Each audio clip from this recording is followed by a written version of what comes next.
dia mah enak, duitnya banyak. Oh kalian salah.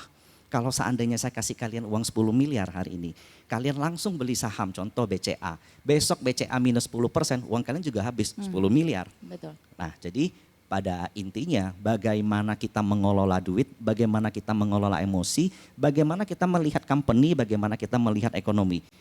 Profit itu menyusul pasti.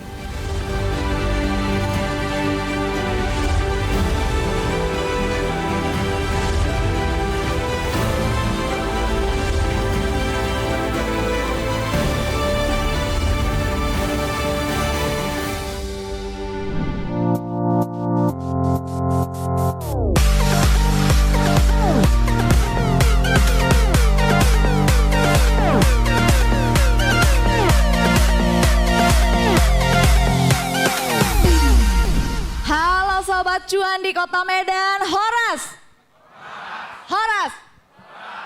Oke, luar biasa, selamat datang ya di Educational Class dalam rangka LPS Financial Festival 2025 yang diselenggarakan oleh Trans Group, yakni CNBC Indonesia, CNN Indonesia, Detik.com, CXO Media, Hai Bunda Beauty Indonesia, Female Daily, Transvision, Trans TV, Trans 7 dan juga Insert Live, di mana acara ini juga didukung penuh oleh Lembaga Penjamin Simpanan atau LPS. Dan pastinya terima kasih yang sebesar-besarnya untuk Bank Mega yang sudah mendukung terselenggaranya kelas edukatif kita pada sore hari ini bersama saya Dina Gurning, anchor CNBC Indonesia. Kasih tepuk tangan dulu dong untuk Bank Mega.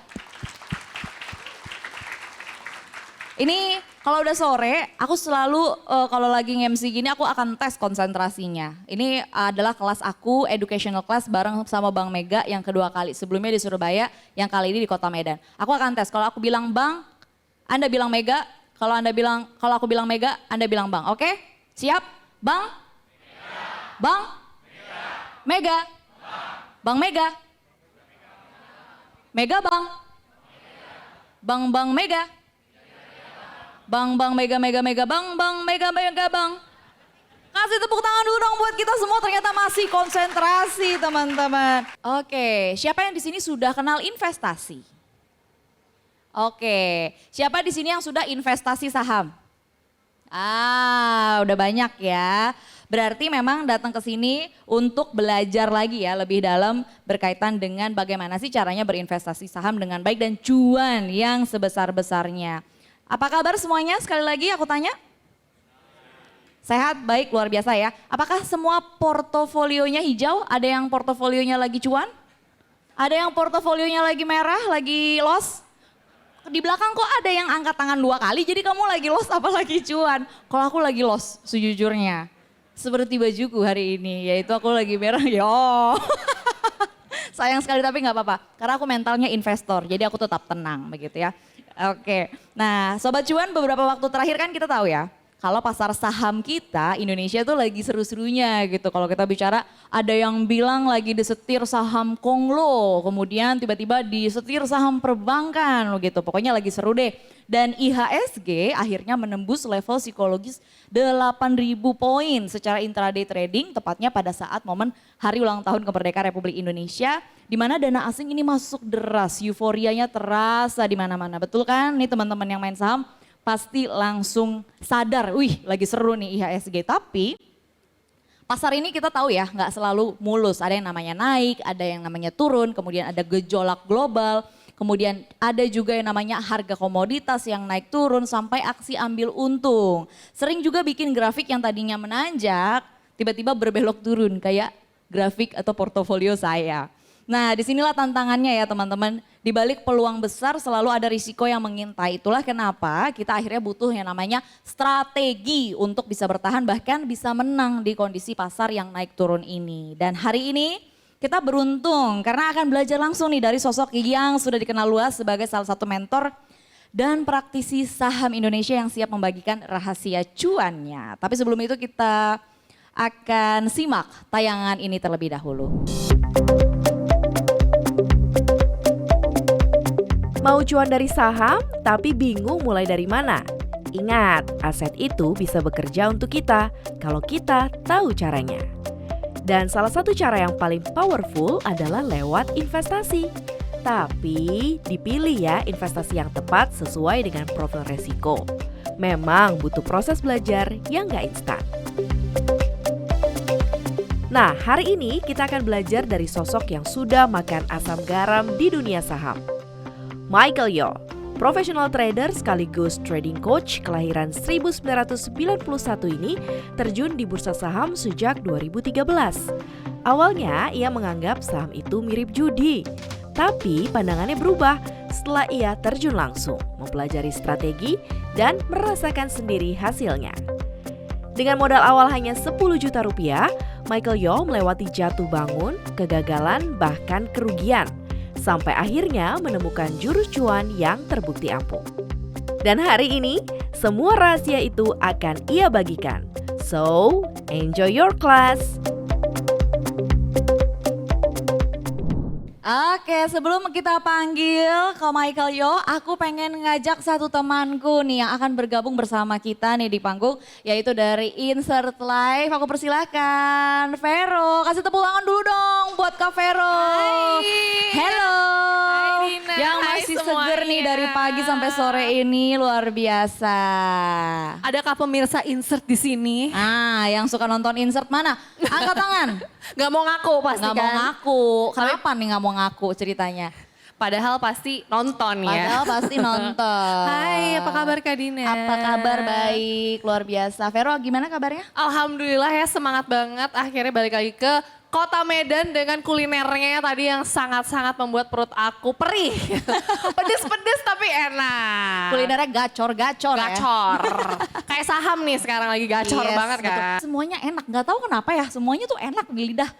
Apa ya? Benar, Ada jadi ini apanya pas gitu? banget sih gitu ya. Ke Kota Medan tuh datang buat belajar juga, buat kulineran, juga. buat wisata juga. Betul. Menyenangkan sih, jadi aku abis muter-muter gitu. Tadi aku abis dari bawah ngeliat beberapa diskusi, belum lagi tadi ada agak lain juga. Ternyata di sini ada kelas-kelas educational, kayak seru banget ya. Betul. Kamu ke sini tadi lihat nggak temanya soal apa?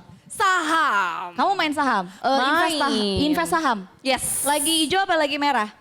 Aku tuh tipe yang kayak kamu, investor. Jadi aku tuh yang gak kayak tiap hari ngecek. Iya. Aku tuh kayak nanti deh gitu 2 bulan Datang sekali. transaksi lupakan.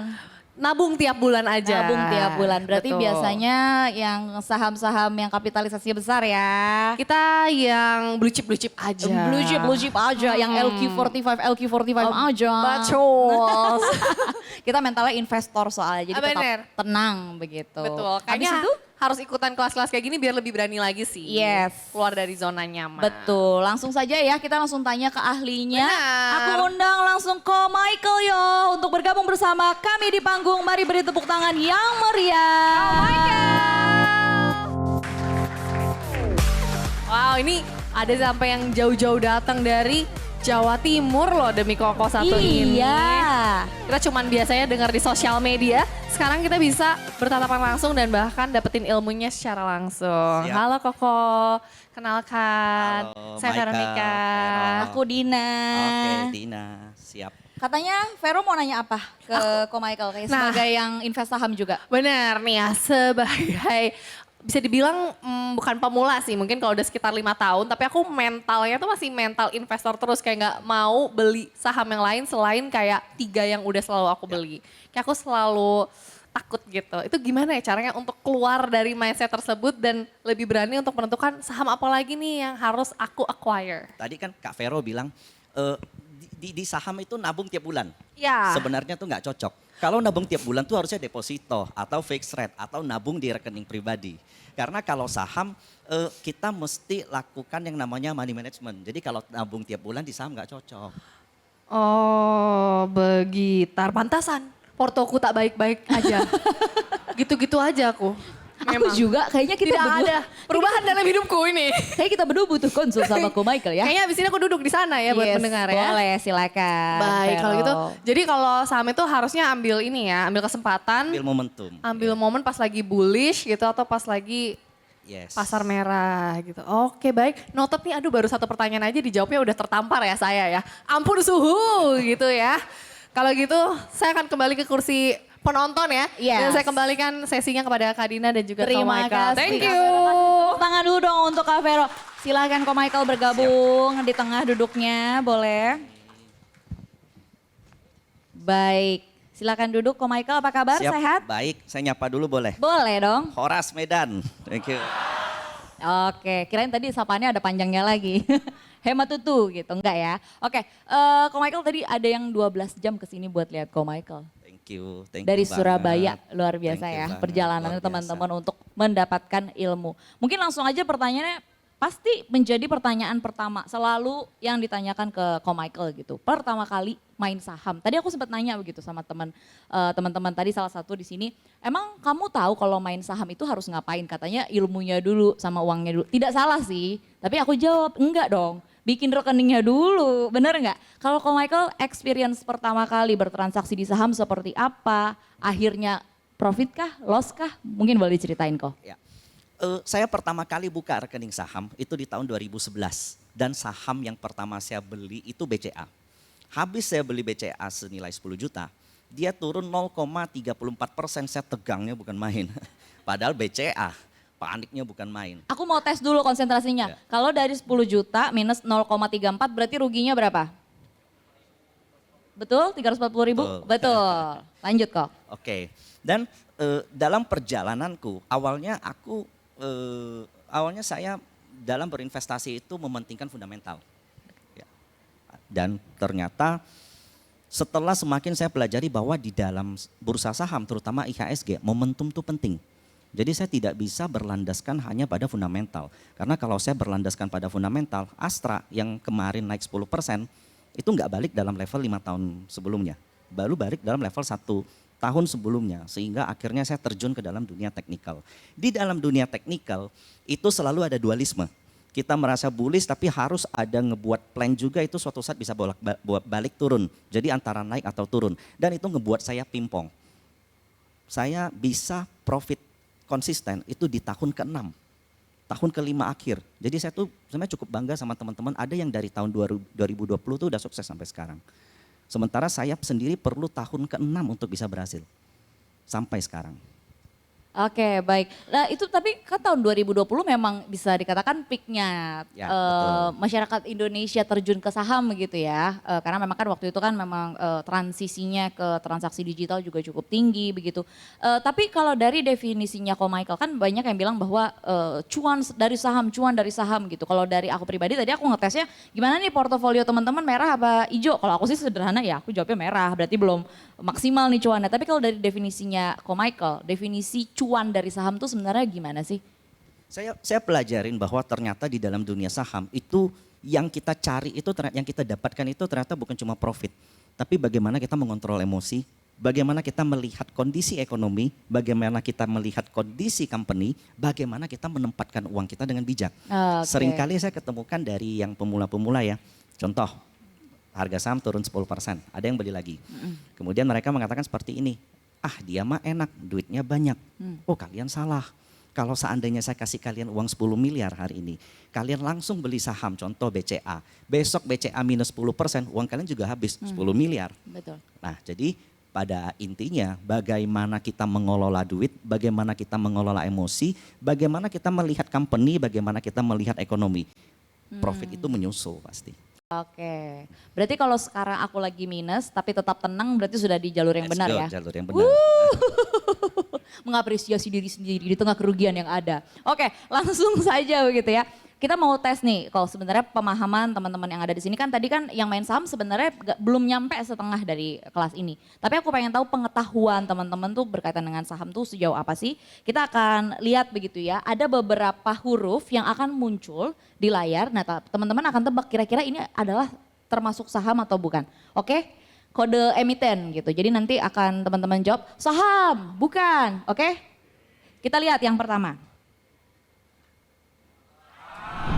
Oh kita lihat dulu jawabannya. Adalah? Betul, kasih tepuk tangan dulu dong buat semuanya. Tadi itu gampang, kita lihat ya yang selanjutnya. Yang kedua. Ini apa emang? Band Korea Selatan ya. Kita lihat jawabannya. Betul, kita lihat selanjutnya. Ini udah mulai agak susah nih. Oke, jawabannya? Oh, mantap. Selanjutnya. Ayo. Emang nggak ada kode emiten ini? Yakin nggak mau di search dulu? Jawabannya adalah bukan. Iyalah siapa yang mau kasih emitennya cupu ya? Kita lihat selanjutnya. Oke, jawabannya adalah betul. Yang terakhir. Oh my God. Kalau bahasa Bataknya amango ya mang. Ini jawabannya adalah bukan. Oke, kasih tepuk tangan dulu dong. Ternyata udah banyak yang ngerti. Sesederhana sebenarnya ini termasuk saham atau enggak sih kok. Itu kan bisa dikatakan jadi basis. Tapi mungkin kita coba games yang kedua kali ya. Kita akan lihat ada beberapa emoji. Kalau istilah anak Gen Z sekarang emoji kok yang suka dipakai di WhatsApp. Jadi ada beberapa emoji. Nah teman-teman Sobat Cuan akan tebak ini adalah sektor apa. Kan kalau di saham itu ada 11 sektor ya kok ya, betul ya? Ada 11 sektor, teman-teman tebak dari sektor apa, oke? Mulai agak lebih susah nih. Kita lihat ke emoji yang pertama.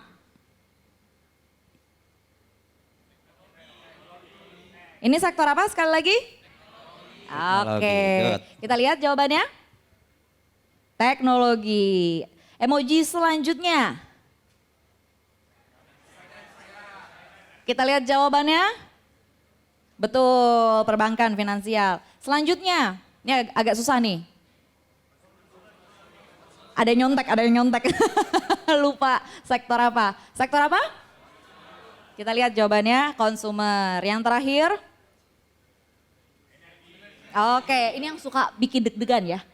Ini sektornya agak suka, aduh gitu. Oke, kita lanjut ya. Kasih tepuk tangan dulu dong, ternyata masih konsentrasi semua.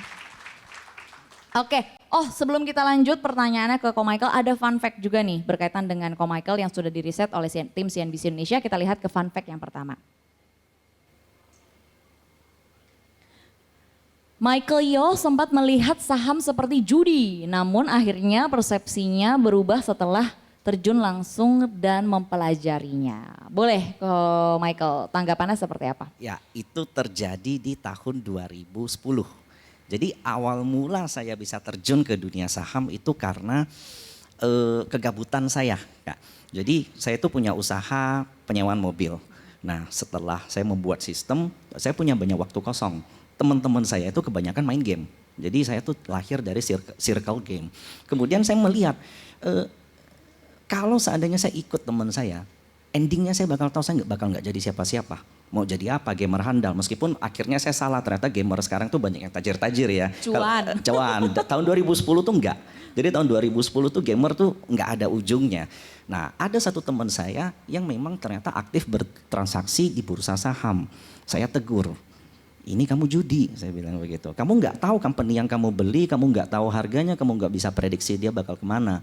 Nah kemudian ternyata dia seorang investor senior. Dia di waktu itu saya umur 21 kurang lebih.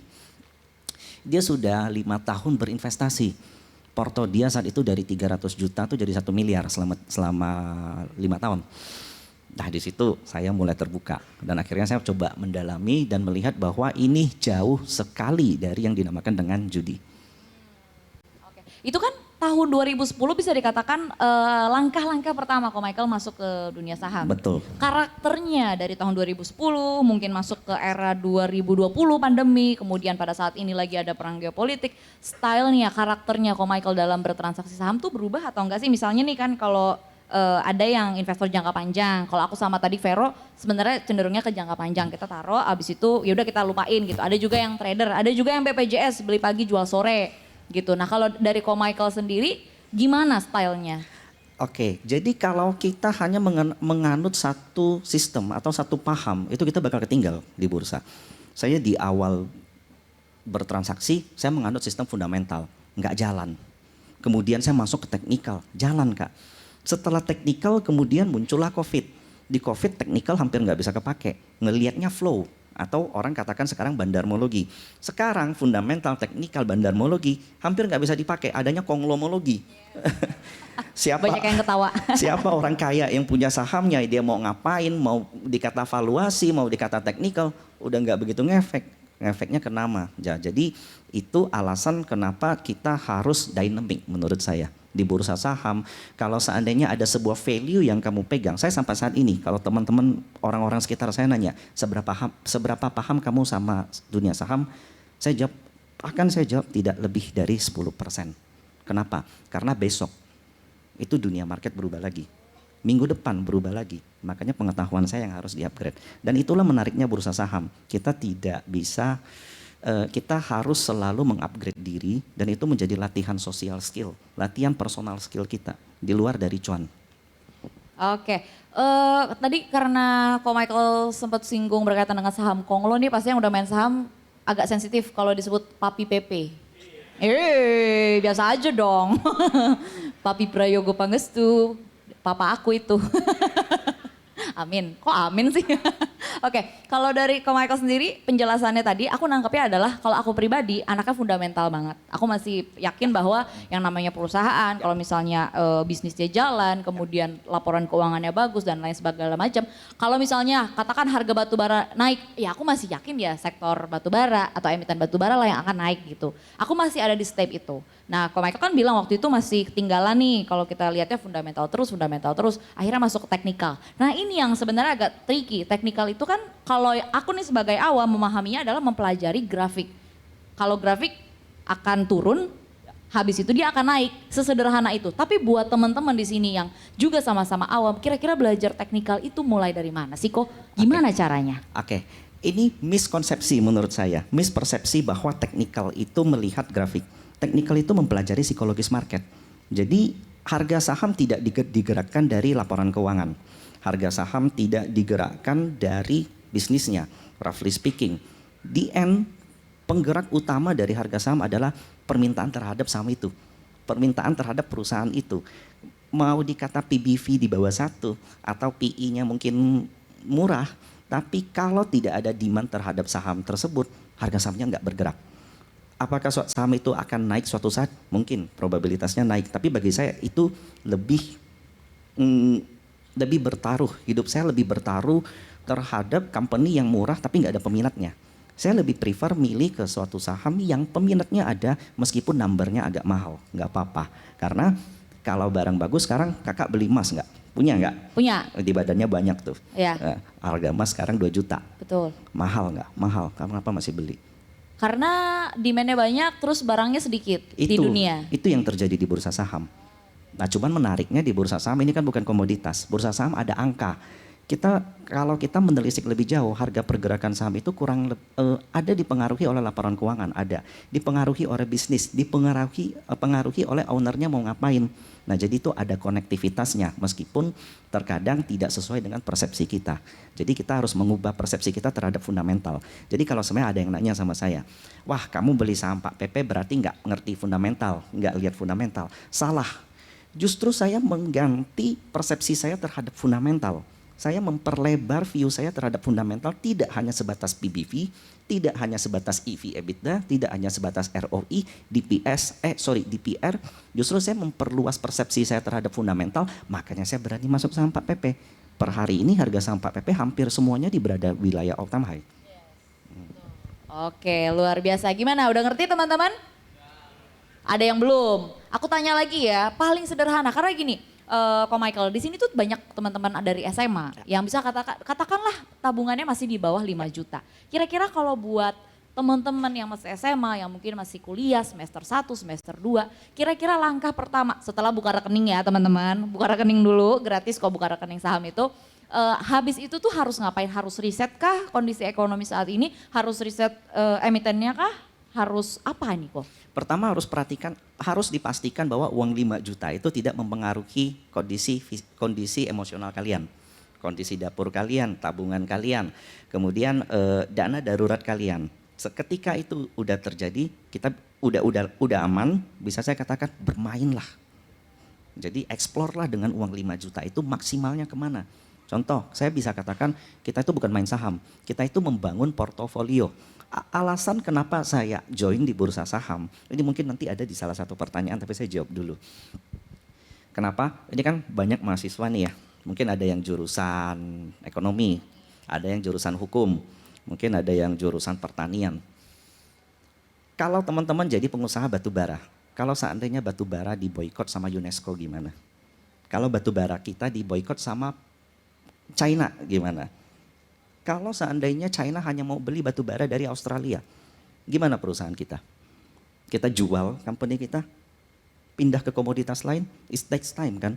Tapi di bursa saham, ketika kalian melihat potensi penurunan daripada harga batu bara karena geopolitik, kalian bisa dengan mudah shifting ke CPO contoh. Ketika kalian melihat perbankan kita, GDP-nya oke, suku bunga dipangkas, hari ini suku bunga dipangkas, kalian melihat pertumbuhan loan growth dari perbankan bagus, kita harus bikin bank, kita harus beli gedung diriin bank, harus belajar lagi, enggak kan? You can just building portfolio, itu bagi saya seperti main game, tapi di dunia nyata. Cukup banyak dari teman-teman di sini bahkan untuk bikin atau buka rekening aja masih banyak ketakutan. Sebenarnya ketakutannya cukup real gitu ya, misalnya ketakutan uangnya hilang begitu. Kemarin kasusnya kan sempat ada yang akun-akun yang nge-freeze begitu karena ada aturan-aturan dan sebagainya. Kemudian ada yang juga takut karena penipuan sampai sekarang makin kreatif gitu. Ada pakai AI, ada yang pakai video call tapi mukanya di copy-copy gitu kan, makin ngeri gitu. Istilahnya yang udah ngerti aja ketipu, apalagi yang nggak ngerti ya kan. Itu bikin akun bank loh yang lebih sederhana daripada bikin akun saham. Nah tadi Ko Michael menyebutkan satu hal yang paling pertama yang disebutkan adalah menjaga emosi, mengontrol emosi. Gimana caranya kita mengontrol emosi pada saat kita melihat secara real time uang kita hilang kok? Gimana caranya? Nah ini alasan kenapa saya katakan kalian harus tahu kapasitas kalian. Saya awal-awal pegang 10 juta ketika saya beli BCA minus 0,5%. Artinya 10 juta itu terlalu besar. Saat ini saya punya dana 10 miliar, di atas 10 miliar. Dan itu saya masih emotionally stable. Jadi besar atau kecilnya itu tergantung dari uang kalian. Jadi biasanya ini korelasinya tuh sama biaya hidup. Jadi saya percaya kalau kalian melakukan sesuatu dengan tenang, keputusan kalian tuh pasti rasional. Saya pernah tracking back semua hasil trading saya selama 10 tahun.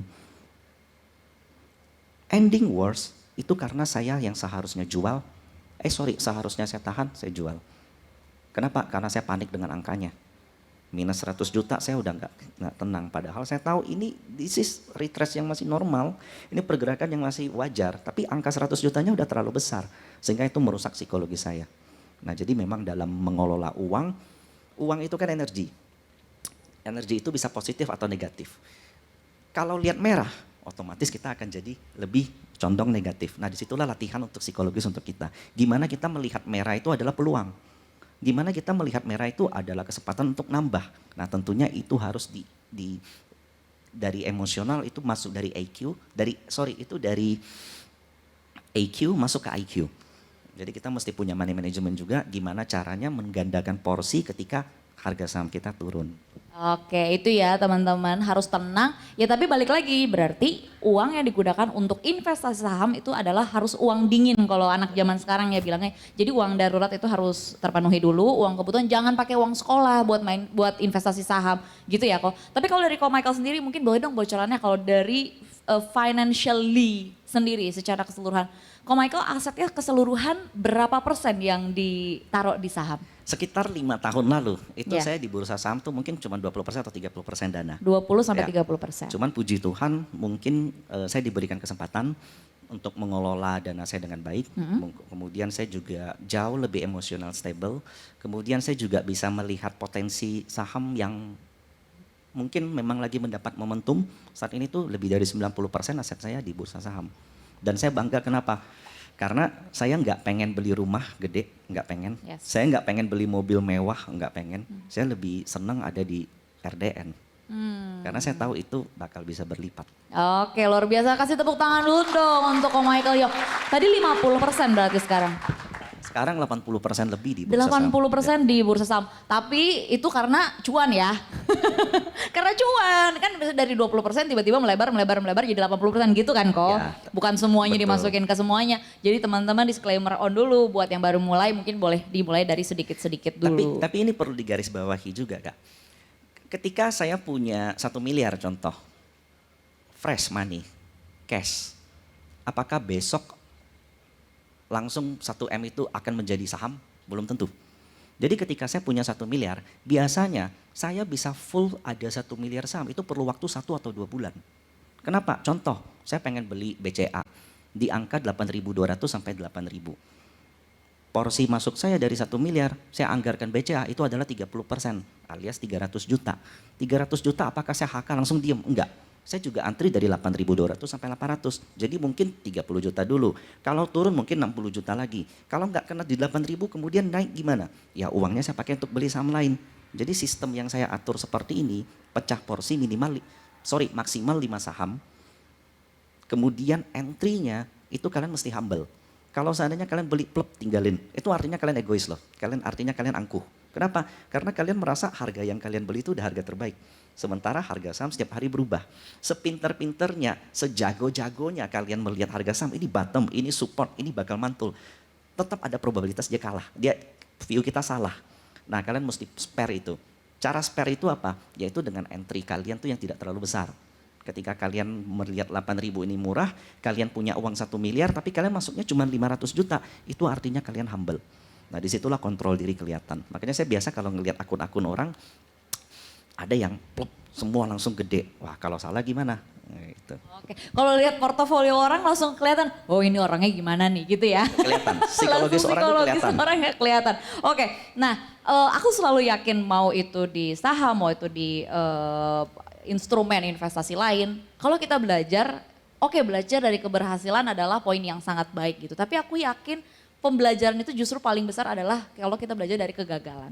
Ko Michael setuju? Setuju. Karena kita menemukan satu fun fact juga berkaitan dengan kegagalan seorang Ko Michael. Jadi Ko Michael yang udah sukses di dunia saham ternyata pernah gagal juga. Kita munculkan fun fact yang kedua.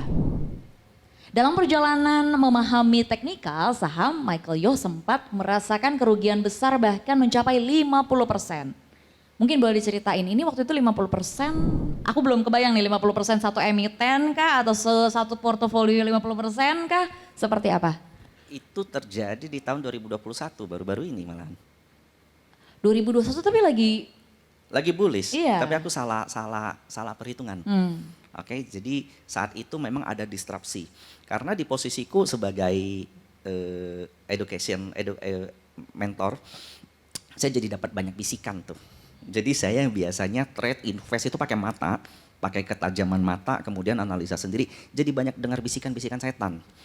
Ini bakal ke sini, ini mau ke sini, ini mau dibeli ke sini, ini bakal ke sini gitu loh. Ujung-ujung saya terdistract. Dan dari saham itu saya spekulasi terlalu besar, saya mengabaikan sisi teknikal, saya mengabaikan sisi fundamental. Nah itu rugi saya tuh kisaran 700 juta. Saya masuk di 1,5 M ya hampir rugi 700 juta. Tapi di tahun itu kan dinamikanya tuh terlalu volatilitasnya tinggi ya. Tahun itu balik sih. Oke, 50% langsung? Balik. Oke, luar biasa. Kasih tepuk tangan dulu dong untuk Ko Michael. Tetap belajar dari namanya kesalahan. Penyesalan apa yang paling terbesar yang pernah Ko Michael rasanya tuh kalau boleh mengulang waktu itu tuh aku nggak ngelakuin ini atau aku harusnya ngelakuin ini berkaitan dengan dunia saham? Sebenarnya saya nggak pernah menyesal sama kehidupan saya. Karena mental investor ya. Karena dari kesalahan itulah yang bisa buat saya duduk di sini. Yes, setuju sekali. Oke, nah ini pertanyaan paling klasik, tapi disclaimer on dulu ya, ini bukan ajakan untuk berinvestasi di saham atau emiten tertentu, tapi untuk Ko Michael sendiri, kondisinya kan pada saat ini ekonomi lagi nggak baik-baik saja ya kok. Baik dari domestik, dari luar negeri, dari global juga lagi nggak baik-baik aja, istilahnya banyak tantangan gitu. Tapi kan balik lagi yang namanya tantangan pasti ada peluang. Gimana caranya kita bisa melihat peluang itu? Kalau dari Ko Michael sendiri, melihat pada saat ini sektor apa sih yang paling potensial untuk kita bisa meraih cuan dari saham? Dari 11 sektor yang ada di IHSG, saat ini yang naik itu acak. Tidak di dalam satu sektor, mungkin ada satu yaitu CPO. Jadi saat ini Uni Eropa, musuh dari CPO itu kan Uni Eropa udah selama 10 tahun kurang lebih. Uni Eropa tuh paling gak suka sama CPO karena katanya itu merusak lingkungan.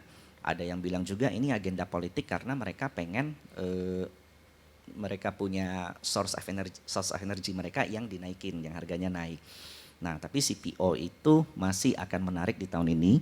Kemudian sektor energi yang dimiliki oleh para konglo.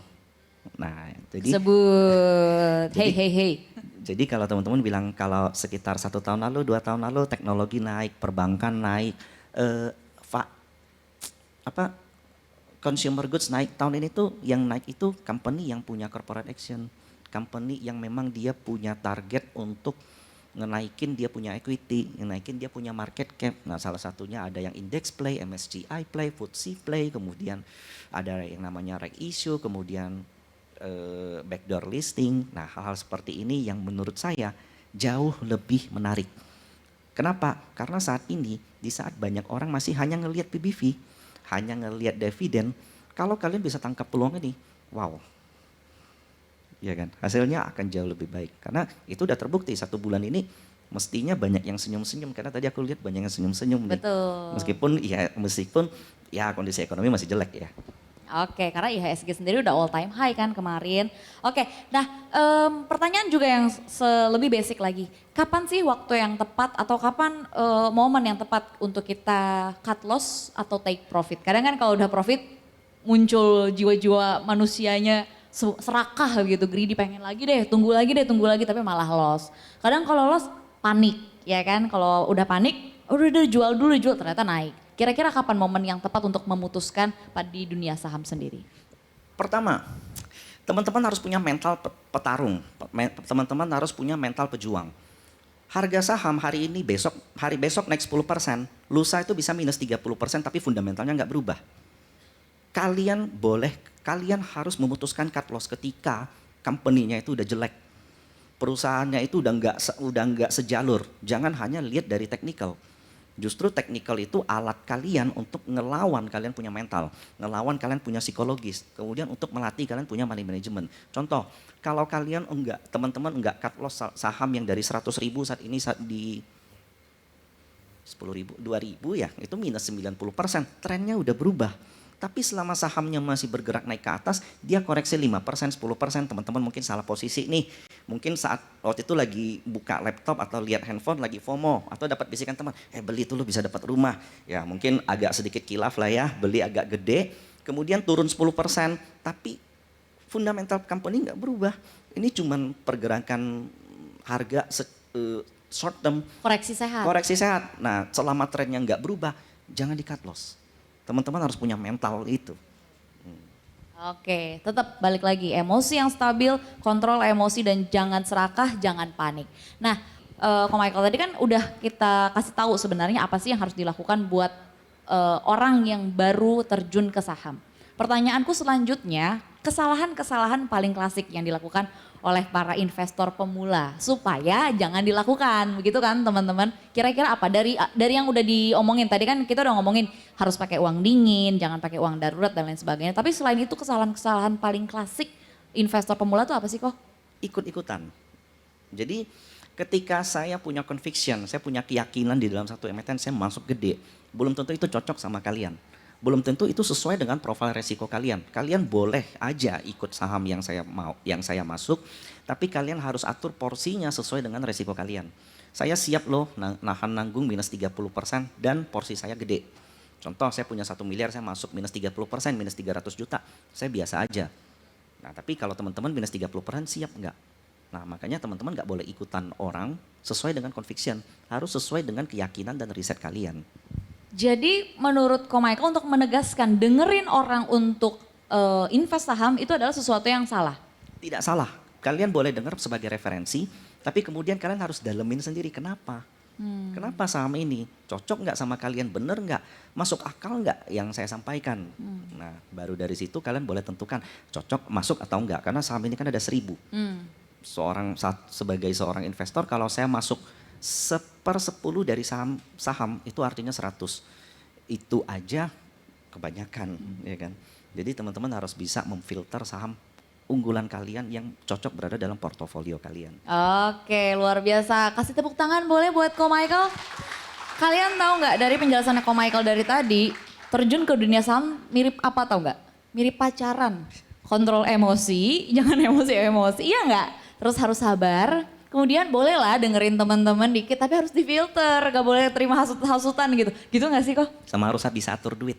Harus yang bisa atur duit, jangan sampai yang FOMO-FOMO itu jangan jadi pasangan. Oke, nah untuk menentukan investasi lain, kalau saham kan ini kan tinggal melanjutkan buat Ko Michael ya. Meskipun memang tadi disebutkan bahwa saham itu dinamis dan harus dipelajari terus. Investasi-investasi lain itu dari Ko Michael melihatnya seperti apa? Apakah memang karena 80% sudah masuk instrumen berisiko, apakah yang lain instrumen berisikonya lebih diminimkan atau seperti apa? Ya, Judgment-nya kayak gimana? Ya, itu hedging. Jadi karena saya masih muda, bagi saya 30 sampai 40 itu masih muda. Profil resiko saya masih tinggi. 80% di stock market kan cukup beresiko ya. Nah makanya 20% liability saya seandainya amit-amit saya bangkrut, 80% saya merugi, ya saya masih punya rumah, saya masih punya tabungan, saya masih punya deposito. Oke, kalau buat teman-teman pemula di sini, kalau Ko Michael bisa ngasih tips atau saran gitu, apakah memang kita harus berinvestasi yang safe dulu kah baru kita masuk ke saham atau gimana kok? Kalau usia masih muda, roughly speaking sebenarnya kalian harus agresif. Karena waktu kalian masih panjang. Oh berarti semakin tua nanti barulah kita mengamankan aset-aset yang lebih safe gitu kok. Oke luar biasa. Kita kasih tepuk tangan boleh sekali lagi untuk Ko Michael. Nanti boleh di sesi akhir kita akan ada Q&A. Kalau ada yang mau nanya sama Ko Michael boleh silakan. Tapi kita jadi paham begitu ya. Bagaimana sih cara memaksimalkan cuan dari saham. Nah kalau udah cuan pertanyaannya selanjutnya adalah gimana sih cara menempatkan cuan ini. Bagaimana sih cara mengelola cuan ini. Yang di tempat yang pasti aman dan juga dijamin oleh LPS. Nah untuk itu kita sudah kedatangan seseorang yang bakal ngasih tahu kita gimana sih cara menyimpan uang kita dengan aman dan juga cerdas. Langsung saja kita sambut Caroline Setiabudi, Digital dan Marketing Communication Head Bank Mega.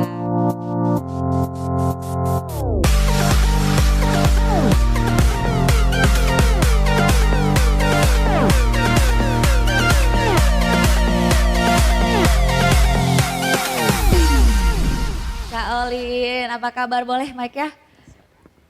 Tes. Kabar baik? Kabar baik tentunya. Oke, silakan duduk. Terima kasih. Kak Olin dari tadi kita udah dengerin materi dari Ko Michael. Luar biasa, menginspiratif. Aku yang berinvestasi saham juga jadi, oh jadinya gitu, oh jadinya gini gitu. Meskipun aku sampai sekarang masih lost, tapi gak apa-apa, aku semakin tenang. Sama kita ya. Sama, oke.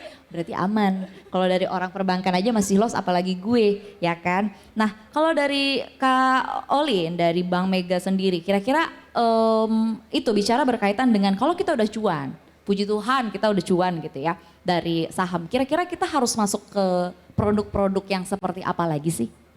Oke, nah sebetulnya either mau cuan ataupun cuma nabung biasa gitu ya. Di Bank Mega itu kita ada 2 produk unggulan.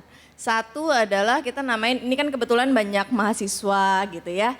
Tentunya mereka kan udah mulai nih mau nabung. Nah itu ada kita namanya tabungan Mega Saver. Jadi Mega Saver itu khusus, sebetulnya nggak khusus juga sih, semua orang bisa. Tapi memang kita gayanya itu kayak untuk anak muda, Gen Z, milenial. Ya namanya juga Saver gitu ya. Nah itu kemudian yang kedua, kalau misalnya teman-teman punya goals tertentu. Tadi misalnya belum punya cukup uang misalnya untuk main saham, nabung dulu lah gitu ya.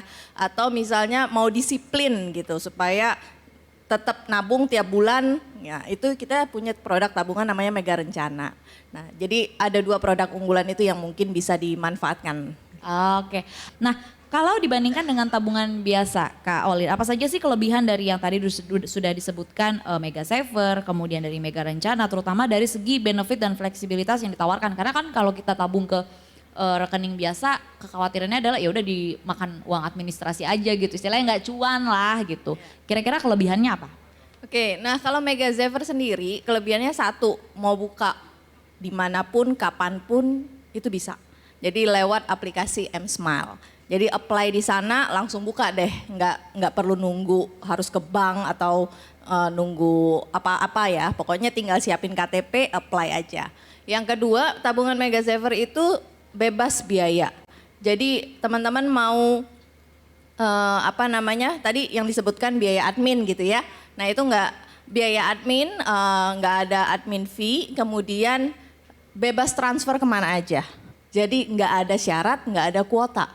Jadi kalau yang lain tuh bebas transfer atau sekarang kan ada transfer yang BI Fast ya, Betul. gitu ya. Ada limitnya. Ada limitnya biasanya. Nah kalau di tabungan Mega Saver ataupun tabungan lainnya di Bank Mega melalui M-Smile itu BI Fast gratis gitu, nggak ada syarat, nggak ada kuota. Nah kalau untuk Mega Rencana sendiri karena goals orang kan setiap orang tuh berbeda-beda gitu ya. Nah itu customize banget.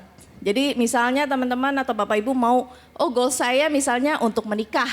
Atau misalnya untuk liburan gitu, biar disiplin nih nabung gitu kan.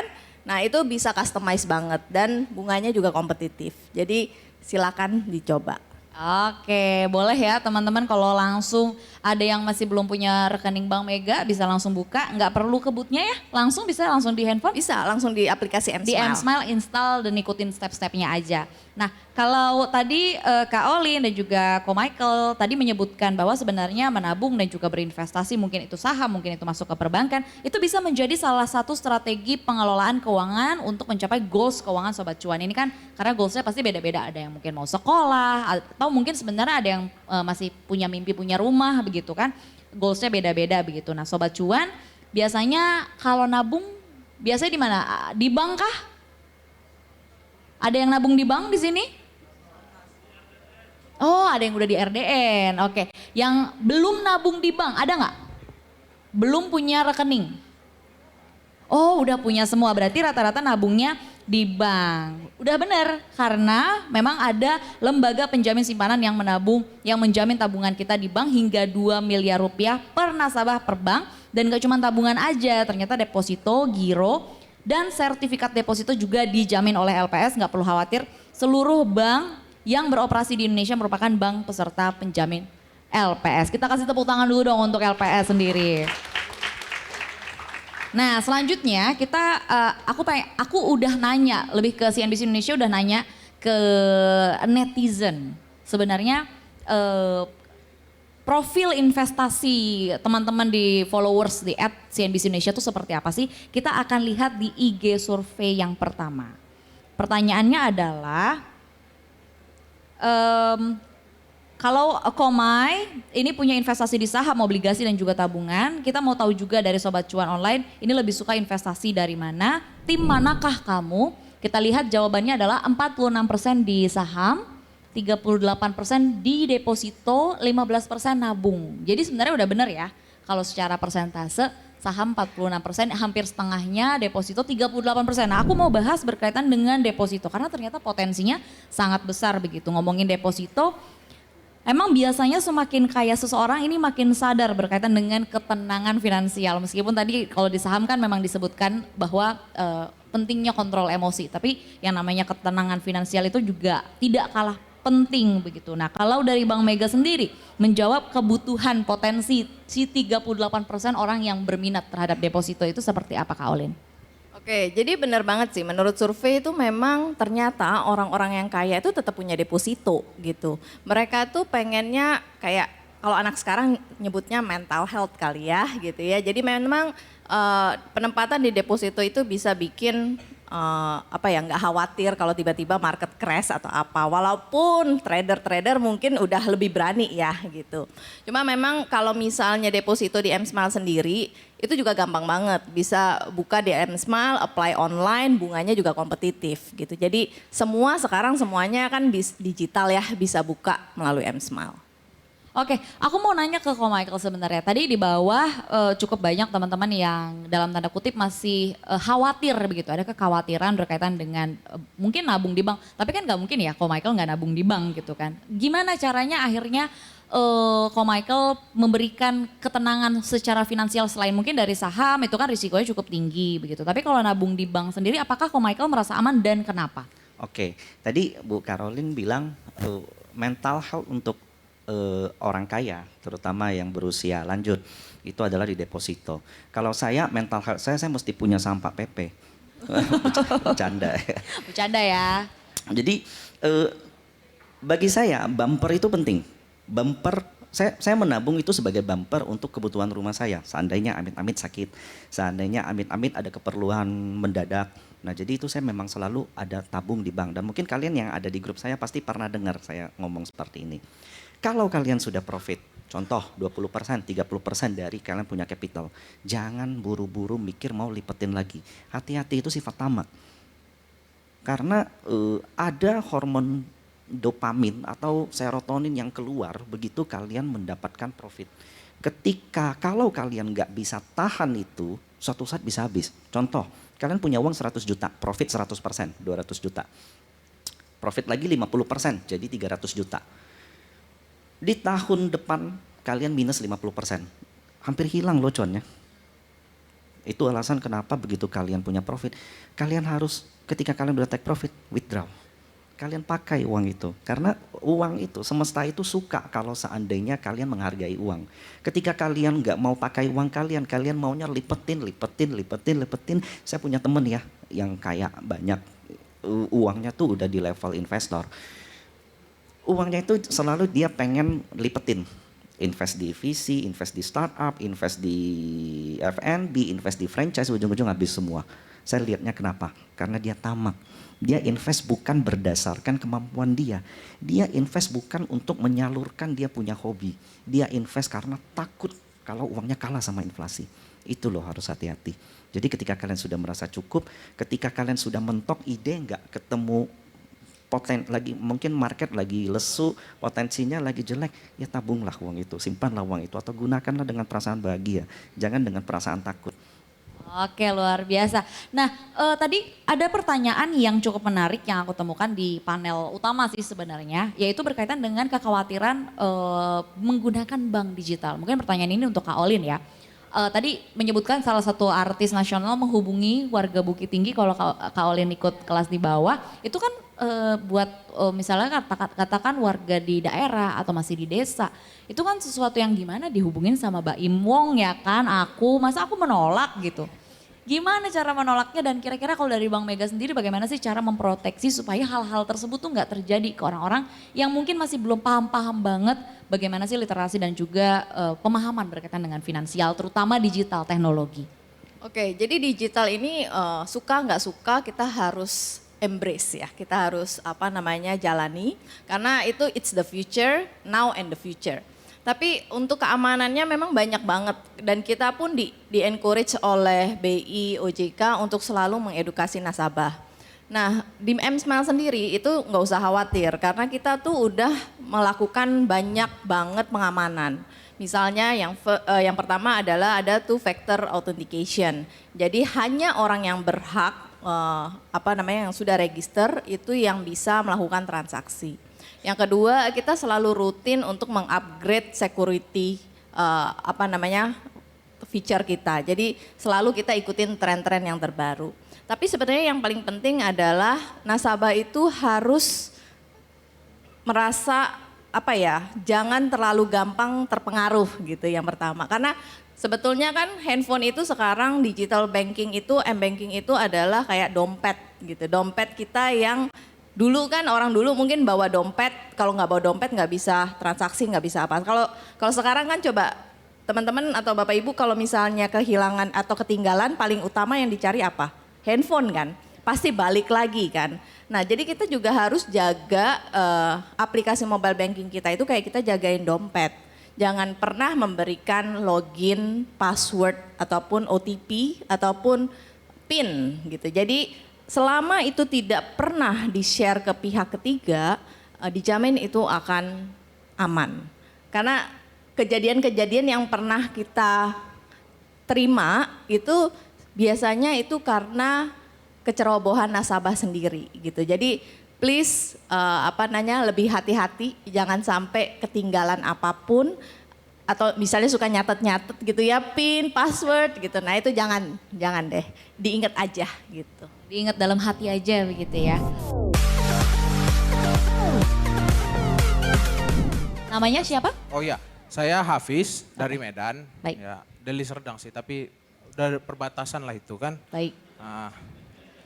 Gini, kalau untuk stable nggak stable untuk mentalnya, ada nggak kenalan Ko Michael yang dia secara kesehatan mentally unstable gitu. Tapi di saham dia sukses. Apa tips triknya kalau ada yang orang kayak gitu? Atau memang nggak ada pilihan lain. Kalau lu bet mutan, sikit-sikit apa, cut loss, udah jangan saham deh gitu. Apalagi ini berhubungan dengan yang kedua. Pertanyaan kedua, mana dia? Oh nih, ada yang bilang IHSG itu nggak dirancang untuk mencuankan retail. Jujur-jujur aja, ini itu kamera tuh kan. Fair-fairan aja kita lihat. Iya. Jadi apalagi berita 6 bulan terakhir mohon maaf gitu ya. Dulu saya sempat lumayan lah jago di bandarmologi sebelum loss 98%. Kok tepuk tangan, lossnya berapa? Sebelum loss 98%. Jadi gini, saya pernah ngajarin tuh di grup saham, terus bulan depannya kode broker ditutup. Saya curiga di grup itu jangan-jangan ada orang BI atau siapa gitu. Yang menumpulkan cuan retail gitu. Jadi gimana ya? Banyak yang makin takut dan saya males gitu. Dan sebagai orang yang bet mutan, saya jadi apa sih negara ini gitu. Satu lagi, ini mana tahu ada yang dengar. Gara-gara berita yang kemarin tuh, saudara saya, beliau udah tua, dia menarik semua cashnya dari bank untuk disimpan dalam bentuk uang kartal gitu. Di suatu tempat, gara-gara takut rekeningnya diblokir, kan kacau gitu. Gimana ya, jadi tanggapannya, sarannya terima kasih. Oke, luar biasa Bang Hafiz. Kayaknya bisa dijawab dari Kak Olin, dari Ko Michael. Mungkin Ko Michael dulu, berkaitan dengan bandarmologi. Ya. Terima kasih pertanyaannya Bang Hafiz, bagus sekali pertanyaannya. Yang pertama, apakah ada teman saya yang emotionally dia bad, dia tidak bisa kontrol emosinya tapi berhasil di saham? Ada, mungkin sebentar. Tapi dalam jangka waktu panjang, konsisten, itu saya bisa lihat mereka yang berhasil di saham itu mereka selalu punya emotional stable. Kebanyakan mereka bisa kontrol psikologis mereka. Mungkin kalian sangkut di saham, udahlah males. Nanti 3 bulan lagi baru lihat kebetulan naik.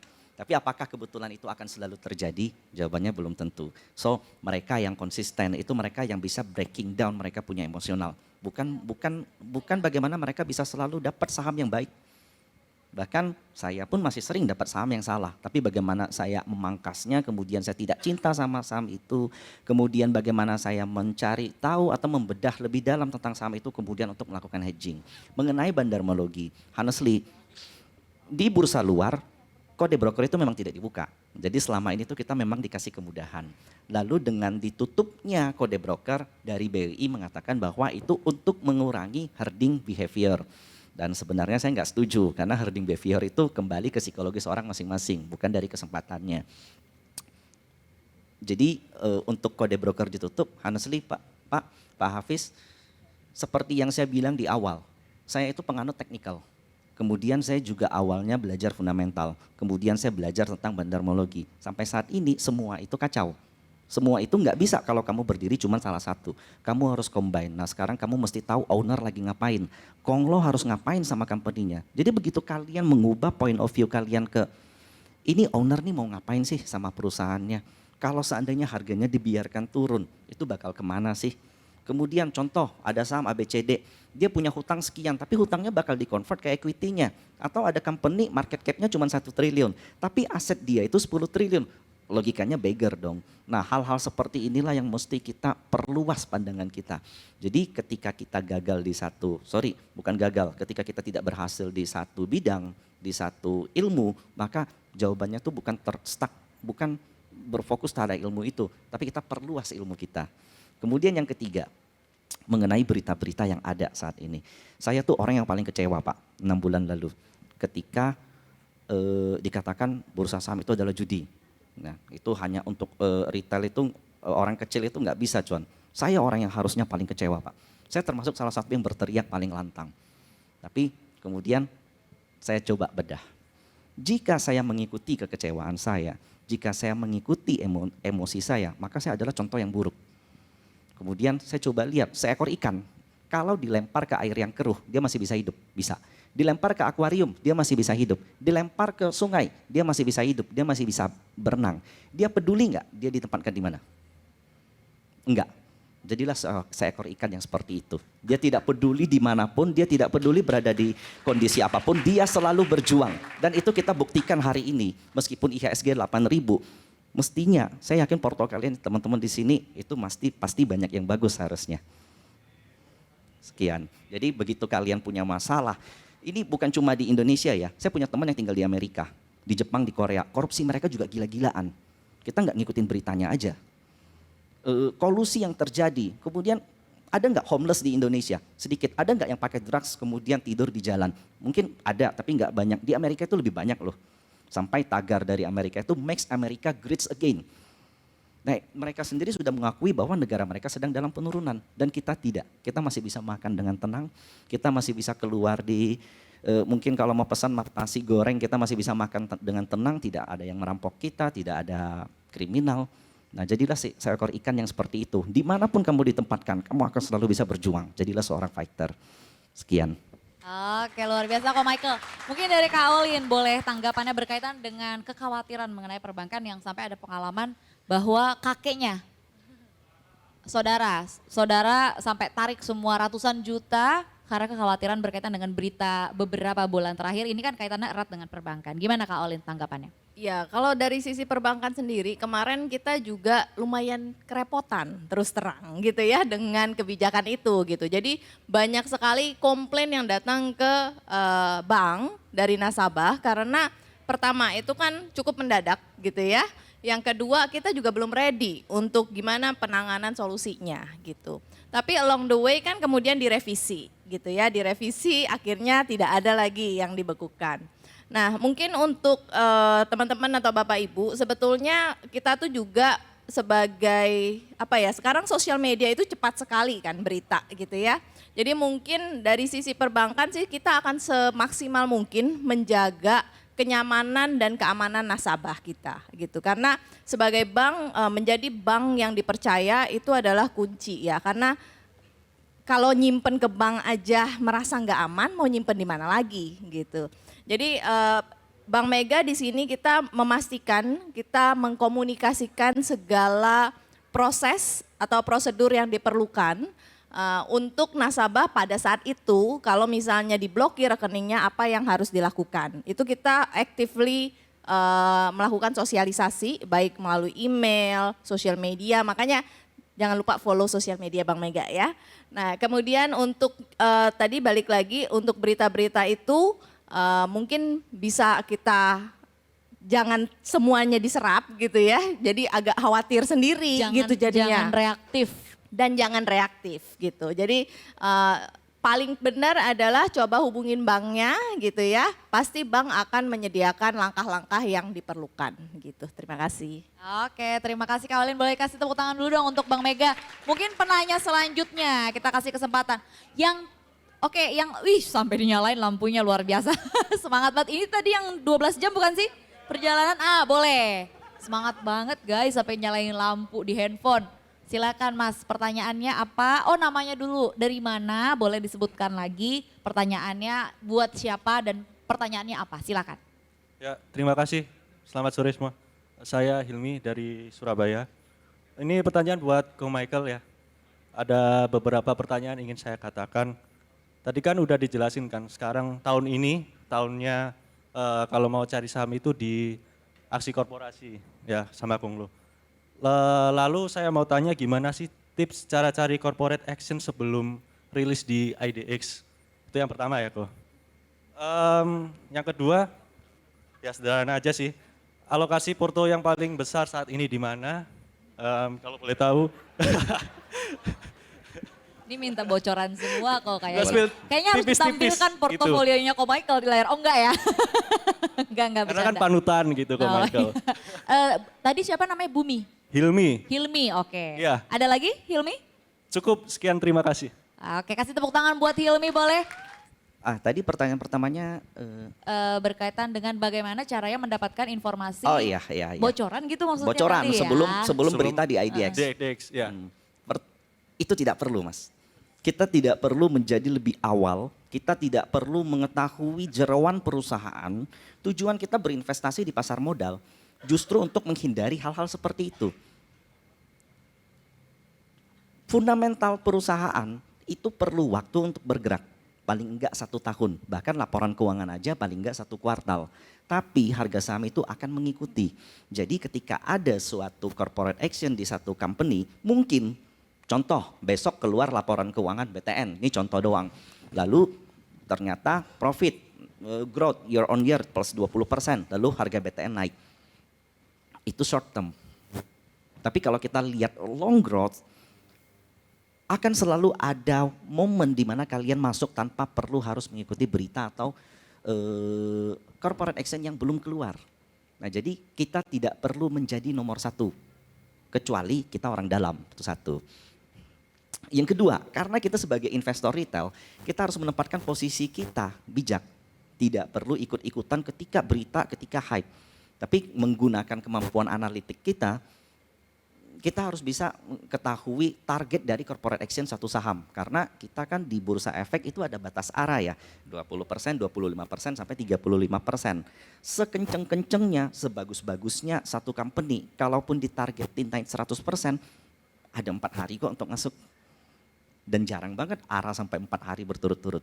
Nah jadi nggak perlu kalian dapat berita nomor 1. Nah terus pertanyaan kedua nih, apa tadi ya? Oh, Porto. Alokasi. Ya ditampilkan di layar. Oh enggak ya. Kakak lihat. Aku takut dikasih lihat gimana dong. Sebentar. Mm-mm. Oke. Mm-mm. Oh cuma dikasih tahu satu emiten. Paling gede kan? Udah tahu emitennya apa? Apa? Geser dikit. Aku nggak akan bilang iya atau tidak. Silakan diambil lagi. Aku takut, kok Michael. Oke. Intinya ya gitulah sih ya. Tapi tetap balik lagi ya disclaimer ya. Ini Disclaimer. bukan ajakan untuk berinvestasi. Bahwa saham itu tetap ada risikonya sendiri. Ada risikonya, yes. Oke. Terjawab Mas Hilmi yang 12 jam menuju ke sini? Terjawab, mantap. Kasih tepuk tangan untuk Mas Hilmi. Pertanyaan selanjutnya, nyalain lampu semua ya kan kayak konser Raisa. Yang paling dekat sama kakak yang pegang, ya boleh yang nyalain lampu juga. Semangat banget.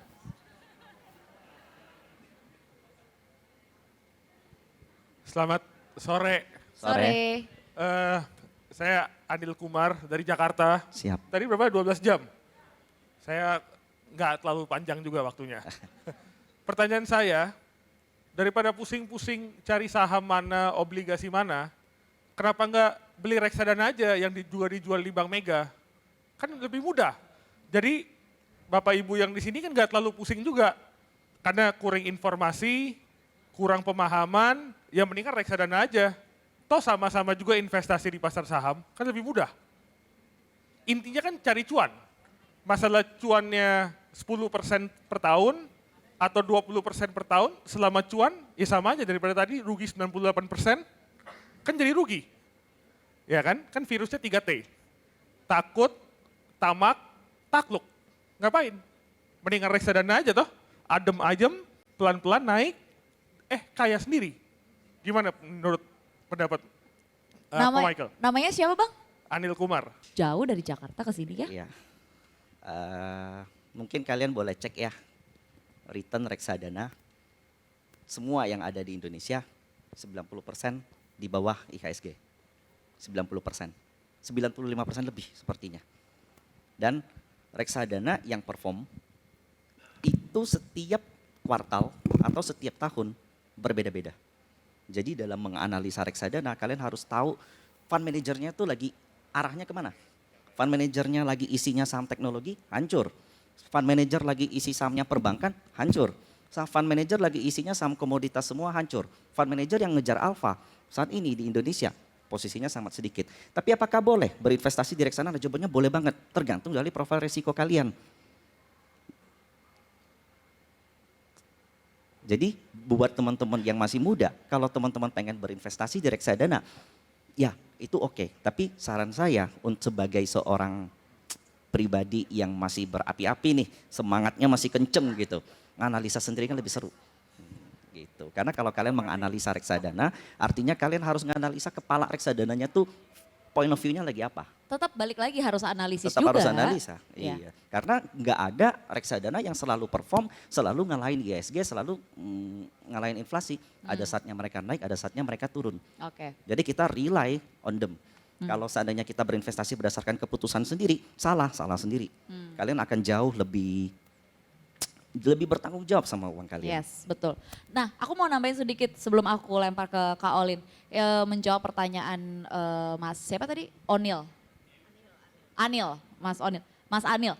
Kan kalau katanya Pak Hairul Tanjung, uang itu kan kayak air ya. Selain bisa memberikan kehidupan kalau di-manage dengan baik, tapi bisa dibagi-bagi. Contohnya kayak di gelas ini, ada setengah di kanan, ada setengah di kiri gitu ya. Jadi kenapa enggak dipisah-pisah aja, 50% di saham, 30% di RDN ya kan bisa juga. Mungkin Kak Olin mau tanggapannya berkaitan dengan, mungkin ini bisa kita katakan sebagai diversifikasi investasi.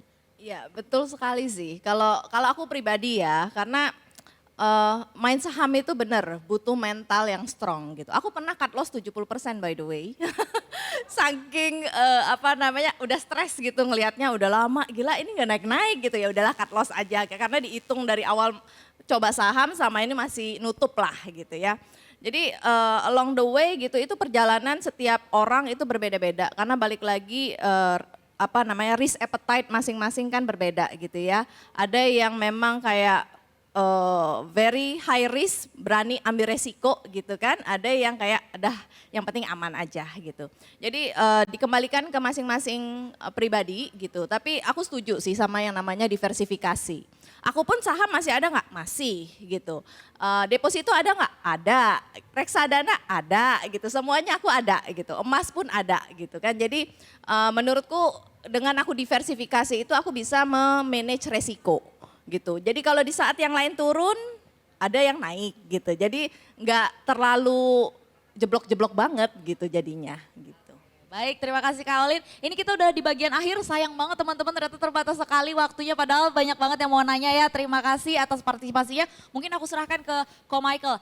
Pesan terakhir di dialog kita pada Siap. sore hari ini buat teman-teman yang mau investasi saham dan juga mau mulai berinvestasi, mungkin secara general kira-kira apa, singkat saja kok. Saya baru share ini di story Instagram saya 2 atau 3 hari lalu. Share ini dilakukan oleh salah satu institusi, saya lupa ini JP Morgan atau Bloomberg. Bukan profit yang kita cari, bukan cuan yang kita cari, tapi memaksimalkan potensi diri. Ketika kamu terlalu fokus sama cuan, justru cuan itu hilang. Justru cuan itu semakin jauh. Jadi buat saya jawab pertanyaan Bapak tadi, sebenarnya tujuan kita semua di sini memang cuan. Tapi saya harus kembalikan, saya harus mutar. Tujuan kita itu adalah memaksimalkan potensi diri, cuan yang bakal nyusul. Oke, kasih tepuk tangan dulu untuk Ko Michael, kasih tepuk tangan dulu untuk Kak Olin yang sudah memberikan insight kita pada sore hari ini. Jadi ingat ya Sobat Cuan, cuan maksimal di saham itu penting, tapi mengamankan dan juga mengelola hasil cuan itu juga sama pentingnya, dan juga melihat potensi yang ada. Dan gunakan Mega Tabungan Rencana, ada Mega Saver dan juga M-Smile untuk membantu mewujudkan tujuan finansial Anda. Terima kasih banyak untuk Bank Mega yang sudah mendukung educational class kita pada hari ini. Terima kasih juga untuk Trans Group, yaitu CNBC Indonesia, CNN Indonesia, Detik.com, CXO Media, Hai Bunda, Beauty Indonesia, Female Daily, Transvision, Trans TV, Trans 7, dan Insert Live. Dan acara ini juga didukung penuh oleh Lembaga Penjamin Simpanan.